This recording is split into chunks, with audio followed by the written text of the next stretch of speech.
Hey everyone, I want to do a bit of a debrief, a bit of a reflection on just being. I'm on my sort of a digital detox. I realize I'm recording this on my phone, and tomorrow I'm coming back to London from a sleepy German town called Konstanz, where I've been visiting a really old friend, really a brother really from back in the day, and staying in his community, a shared living space with about 8 other people, and a real sense of community, not just sort of a house share situation. We've got communal breakfasts, a real slowing down, everyone's on different schedules, but a real kind of hugs and checking in with each other, and almost a breath of fresh air compared to London life and our quest for community. Yesterday we went kayaking to an island. We did about 20 kilometers, and on our way back, the sun set and we watched the moon rise, and we kayaked, and I was reflecting with my friend going, all this like efficiency stuff on YouTube and all the rest of it is like gratitude and all these practices to get you into the right mindset in order to be as effective and efficient as possible. And we stared out into this open lake with the sun beginning to set behind the mountains. And I thought, you don't have to do a fucking gratitude list. You just have to be in nature. And then it's just easy to reflect on the beauty, the wonder that it is to be alive. I feel like I've learned so much, and you may even be able to tell from the pace of my voice. I may pick up speed in a minute as I get excited, obviously. But there's something that I'm learning about this phase of my journey that is so visceral and so deep. And it feels so necessary in order for me to enjoy the next phase of business, but not just business, the phase of life. It's as if through all the hyper productivity hacks of building a business, I've lost a bit of what it means to just be alive. And a weekend before I went away, I was with some friends and I heard some hard truths just around how they were viewing me showing up. And there was not a lack of vulnerability, but a lack of showing the day-to-day struggle. I was so into discussing the big ideas and the magnitude of excitement to understanding consciousness and energy. There's just so much to learn that every time we get together, I'm discussing the big topics and finding it. And my friend said to me, she said, you don't hang around and talk about the little things like what you did this morning or how this felt. And I was a bit like, I had a perfect excuse, because I always do, right? Because I'm smart that way. I'm like, I have a rational reason for why I live my truth and don't need to take on your feedback. And then I try and reflect later and go, if 1% of this were true, what is it? And it seems like it's a week later that I figured it out. And what I figured out in sitting with this community, where what they weren't, occasionally we'd go into politics, we'd go into climate change, we'd go into big ideas, but mostly it was, how did you sleep? Who are you? I had the best question at a Saturday party that I went to, which was, what do you love? And I often ask people, what are you passionate about? Instead of what do you do for a living? But in a way, reflecting on that question, it's still a doing question. It's like, what are you passionate about? What do you do with that passion? How does it fill up your life? It's an active question rather than more of a being question. And his question was, what do you love? And then I had to think about it, which surprised me. I feel like some of my questions to other people have been turned on me the last few days. And I've been a bit stumped, like I'd reflected on it sort of 2-3 years ago, pre-divorce and pre-changing everything, and I could easily tell you what do I want, and then I fought very hard to build my life and get there. But what do you love? And it felt shitty to say I love my work. I mean, I do, it's genuinely true, I do love my work. And I had to question, is that all that I am? Is work all that I am? Is loving your job enough? It's certainly better than, some people can claim to, but what about the beauty in just building something. There's a guy here who just does who does carpentry. He makes stuff, and his eyes light up, and he builds things with his hands. And I'm like, how noble, how noble. And so everyone's path is different, but I was surprised that the question of what do I love, I felt like I needed to find some answers and say something profound. But what if it isn't about that? The thing that this guy loved that I was chatting to sort of around a fire pit at a party, he said, I love my garden. I love my relationships. I love that I have a choice to not just scale my business because other people think I should or because it's possible. He went, but I work just enough so that I can live the life that most people work 20 years to find. And granted, I think that's not my life, and I like adrenaline, I like excitement within the workspace. And it's like I can breathe totally at a different rhythm. I can breathe at a different rhythm because I have permission to. And even to the point of appearances, as much as I would be like, I don't care what people think of me, and I don't, I live my truth and I want to show up absolutely in the way that I'm going to show up. But it's subtle things like the fact that I put makeup on every morning, that my hair is done, I do my nails, I feel presentable to the world. They don't get to see the cracks, the times when I've got sleep in my eye. And I realize that that's another type of protection that I've even put across in dating, like that people can't see the whole me, the messy me. And so because I have permission in this space, I wake up at breakfast, or I wake up, I just sort of fall out of bed, makeup free, my hair's not great, and people greet you, and we hug each other, and I feel connected.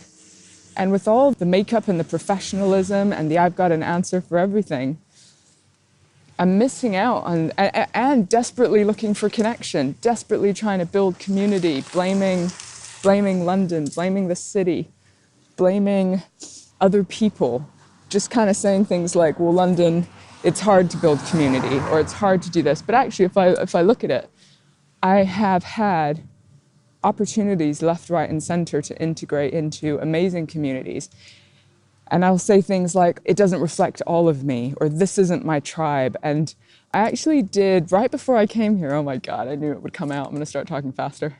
I did another shamanic ritual called a soul retrieval just before coming out on holiday. And she was like, what's the kind of belief system that's keeping you stuck that you want to work on in order to change things? And through a bit of conversation, because I wasn't quite sure, we worked on the belief system that I don't belong. And I hadn't realized how deep it was, me searching for maybe the good bits of my culture and the cult that I grew up in, and trying to replicate that, but having total fear about letting go and sinking into that, because what if it turns out to be sort of less than useful or good or negative or evil? And so we worked on this belief system that I don't belong, because I hung out, with another friend who was like, but you've got all these amazing people. And I'm like, yeah, but belonging is subjective. It's a feeling. It isn't just about the people that you're around, which is true. And there's something holding me back in my belief system, because if I believe that I don't belong, well, I'm never going to belong. I'm always going to attach onto other groups, but still essentially be on the outside looking in. And here I am, essentially on the outside of this community. And there's this amazing guy who's from Syria. We've had the deepest conversations. He's had a refugee experience, and there's just people from all walks of life, but all kind of connected through this shared idea of wanting to just live slightly differently, live their truth, and everyone's respected for that.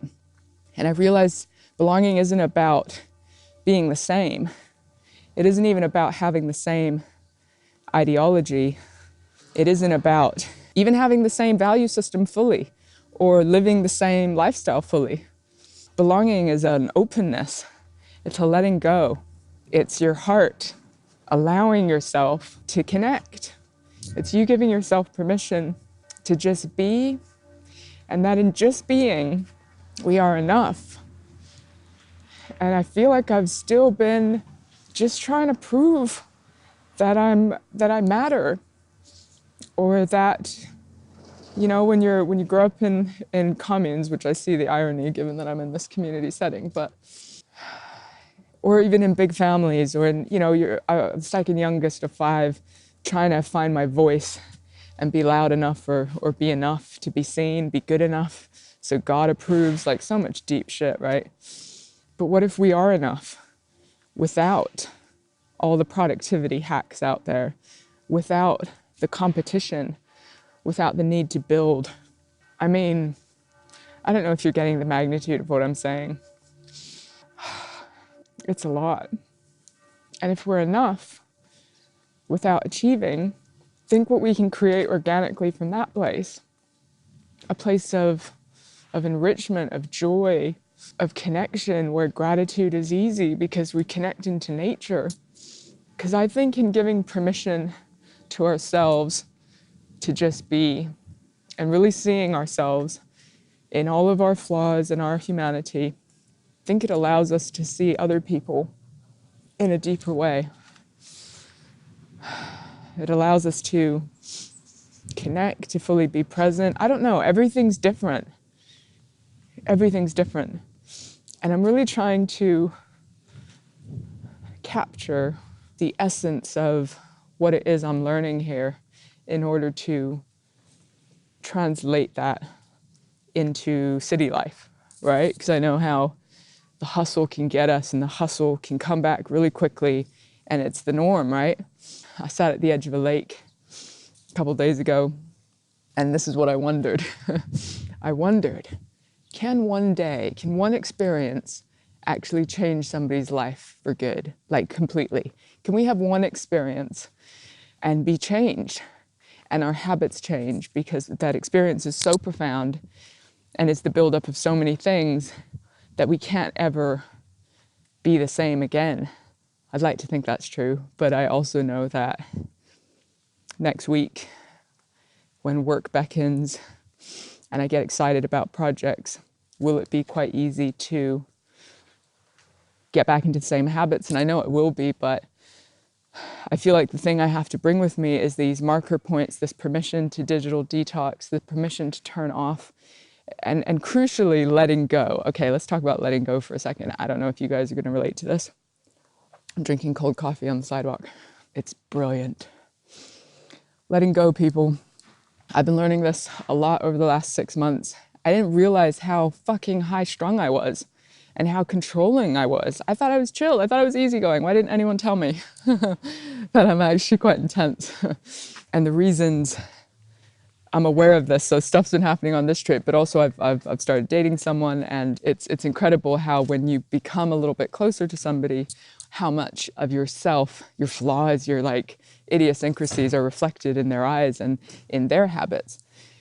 And so if they're able to kind of chill and let go, your lack of ability to do so is so much more striking. Like, I thought I was fucking chilled. I thought I could do holiday. I can't even, God, relaxing into something is actually more intense. And then some of that's just city life, like my shoulders are up and I'm like hyper alert and survival of the fittest, right? But I didn't realize how far its tentacles have gone, including I'm reflecting on my parenting, I'm reflecting on my kids and the habits that I'm giving them around like hyper awareness. That's no way to live, man. There's so many other ways to live. So I've been reflecting in other people's eyes in a big way, my inability to let go and understanding where that comes from and how it shows up and how essentially I am safe, right? So if we've had abusive situations or even situations where we've had to be hyper alert as children, it's really hard to change that habit as adults, even if we are essentially safe. So my friend was doing back massages. This is going to make sense, don't worry. Because we were just having an evening where there was music and people were chatting in all sorts of languages. And he's like, brought his massage table out and he's like, let's do massages. And goodness. Anyway, he was trying to do like a shoulder thing, like a move where you've got to relax into the masseuse's hands in order for it to work. And I didn't even realize that I was trying to help. I couldn't let him just help me. I was trying to help. So when he was like trying to lift a shoulder to do the move, I was like lifting my shoulder on my behalf, right? And you don't notice you're doing it unless somebody else goes, stop helping, like just let go, fall into the hands that are in order for this move to work. And the move doesn't work unless you can let go of your body and stop overthinking the process. So lots of little things. So one experience doesn't change us. It's been 6 months of small changes over time that have led me to this point where I can actually enjoy this experience. I've certainly on the first day or two could feel anxiety in my body as well, just because of the peacefulness. Now that's an alarm bell, right? Everyone else is breathing in the air and has a certain slower pace of habit around connection and work and love and all these things. And I start feeling anxiety, like my heart's beating and I'm like, oh, I don't know the rules for this shit. I don't know the rules, man. And I've been in my own work comfort zone in a way because it's productive. It's an easy answer. It's, what are you up to? I'm doing this. And people are like, cool, you seem to be making it. And that feels good. It's a little endorphin hit that the work pays off. They don't necessarily see kind of the tears at night or the stuff behind the scenes. So I actually didn't know if I'd be able to talk this out today. I didn't know if I'd be able to string thoughts together because I'm so just in this kind of floaty space of nature and connection and tearfulness as well, like connecting in to my friend who's like my little brother, and I know his whole family, and looking at in his eyes, I feel so much history and so much that's gone before us and so much pain and struggle, but also so much beauty at the survival, the resilience, the meaning that many of us are giving to our past, and the bravery to explore consciousness, community, energy, stuff that at one point I certainly, with a black and white brush, pushed away from me in favor of logic, science, understanding, intelligence, psychology. Let me just put things in that box. Because if I can understand it, I can explain it. If I master language, then I will be accepted. But it's fake belonging in a way. And my heart yearns for something which has never quite been felt. So you know when you don't have the blueprint for something, you don't quite know what it feels like except the little essences of it from a toxic childhood.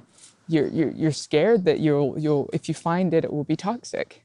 But there's still something that I'm searching for. And I know it's within ourselves, but I also know that it is in community, because I've been going the route of, well, if I just can learn to be alone, can sit with myself, can acknowledge my anxieties, can do all of those things, then I am complete. And yes, we need to learn to sit alone, but it is the human condition to need to connect, to want to connect. There's no shame in that. And city life is not conducive for real community. It's a struggle, you have to build it. So what are my takeaways? My takeaways are to continue to observe myself and to allow myself to let go. And it's little fucking things like playfulness, letting go and playfulness. We had a drama after the kayaking adventure where someone lost their keys and we couldn't get the bike back. And so I sat on somebody else's bike on these dodgy, wrong side of the street roads. And I sat on the bike and I couldn't look ahead. And now it's a running joke with everyone. I'm just like, I'm letting go again, God. And it's the thrill that isn't just speaking on stage or winning a bid or getting business. It's like the thrill of playfulness, which I, is hard if you grew up kind of before your time a little bit. Playfulness and fully just like speed, energy, nature, exercise, and not just like exercise for the sake of productivity, but running in a mountain, swimming in a lake, connecting with random people, looking at a sunset. Oh, shit that I just don't take time for because I'm all about effectiveness. Is it the curse of effectiveness? I mean, I'm all for the entrepreneurial mindset. I love it. I love the hustle. I love being effective. And it certainly cannot be everything. And it feels like it's almost the god of entrepreneurship and of hustle robbing us.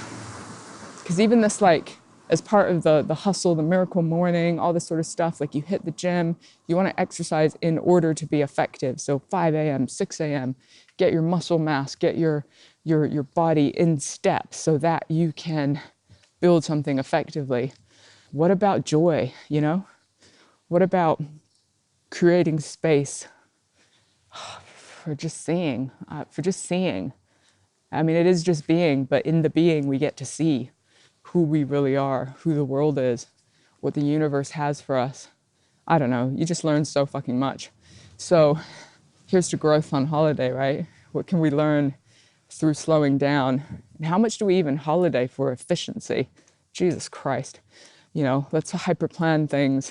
Let's be active. Let's do this. Let's do that. And what about just sitting? I mean, I realize this is not rocket science, but it feels revolutionary because as much as I know this shit in my head, to this trip, my heart's felt it. My heart's felt that if I don't do this, I won't access community and the feeling that I'm actually looking for. So there's a pain point now for not slowing down and essentially smelling the cold coffee or the roses, whatever it might be. So I'm going to keep you guys posted because I want to figure out how to incorporate this goodness into, you know, everyday city life. I want to figure out how to do that. And some of it is going to be giving myself permission to get away so that I can create space. Another bit is digital detox. Another bit is letting go and trusting. I've had to let go while I've been away. My assistant has been managing my inbox, and my God, if I wasn't away, I'd be micromanaging the assistant who's supposed to be helping me. And she's amazing. So I think it's been good for me to trust her, turn my phone off, get help. Admit that it isn't always perfect and that no matter what context we think we know, I've had so much conviction about my life, so much conviction. And some of that's been survival. And it doesn't make it wrong. It absolutely doesn't make it wrong. But when we get total conviction about one way of living, we may be sort of teetering into that fixed mindset that I'm, you know, even for like growth can be a fixed mindset. Jesus Christ, that's pretty wild. Growth, so hyper growth. We can have a fixed mindset about what that looks like and how it's doing something rather than just feeling something.